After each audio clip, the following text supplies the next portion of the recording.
Aktar minn €500,000 fi flus kontanti nstabu fi proprjetà ta' Melvin Tewma bl-investigazzjonijiet waslu għal sejba ta' aktar minn 790,000 diversi proprjetajiet u anke vetturi. Is-Supretendent Nicholas Vella tkellem dwar dawn is-sejbiet meta kompla jixed quddiem il-ġurija dwar l-investigazzjoni li waslet għall-arrest ta' Melvin Tewma f'Novembru tal-2019 fuq suspett ta' ħasil ta' flus, evażjoni tat-taxxa u logħob klandestin.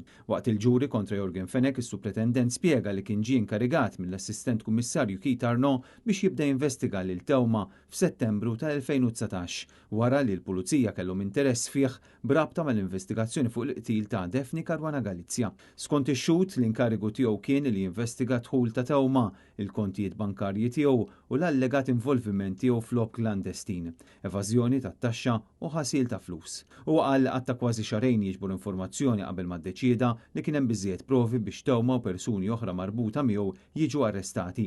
Matul is-sorveljanza l-Pulizija nnotaw movimenti mhux tas-soltu ftit qabel l-arrest. Skont Vella, fit-13 ta' Novembru tal-2019 Tewma ma marx fil-post fejn kien is-soltu jopera u l-għada l-Pulizija osservaw li kien qed jagħmel arranġamenti biex ineħħi affarijiet mill-post, fatti li qajjem ħafna suspett. Waqt l-arrest Melvin Tewma ġibet l-attenzjoni tal-Pulizija għal kaxxa li insista li tibqa' dejjem miegħu, il-famuża kaxxa tal-provi li kien fiha recordings ta' Jorgen Fenek u r-ritratt tal-ex Chief of Staff ta' Joseph Muscat. Il-ġurati ntwerew il-filmat tal-ftuħ tal-kaxxa tal-ġelat li fiha nstabu żewġ mobiles Samsung, recorder Philips, cable USB, 3 USBs kif ukoll mazkarti li kienu jinkludu screenshots stampati ta' chats ma' Jorgen Fenek u r-ritratt magħruf ta' Melvin Tewma ma' Keith Schembri f'Kastilja. Is-Supretendent ċed l-oġġetti kollha ġew elevati bħala evidenza u sussegwentament analizzati minn uffiċjali tal-Europol.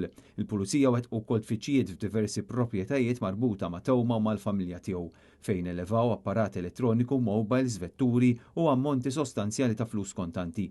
F'proprjetà f'Ħal Qormi instabu mal-112,300 € fil-waqt li f'proprjetà oħra fiż-Żurri il-Pulizija elevaw madwar 550,200 €, inkluż ammonti f'munita barranija. Mis-sieħba tal-middleman kienet fil-possess ta' 132,400 € fi flus kontanti. B'kollox il-Pulizija elevaw aktar minn 790,000 € fi flus kontanti minn proprjetajiet u persuni marbuta ma' Tewma. Il-Pulizija elevaw ukoll diversi vetturi fosthom Toyota, Mercedes u Jaguar. Fil-kontroeżami x-xhud qal li Tewma kellu żewġ taxis irreġistrati f'ismu, iżda l-investigazzjoni indikat li kien hemm ukoll fil-possess tiegħu 6 vetturi oħra.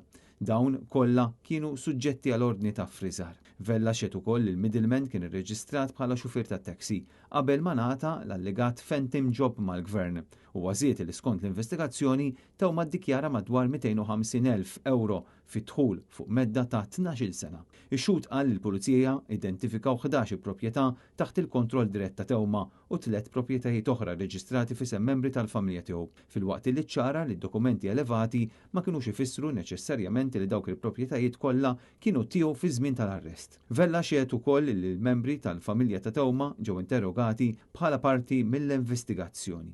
Fost il-persuni arrestati kien hemm ukoll Edgar Brincat, magħruf bħala il-Ġojja.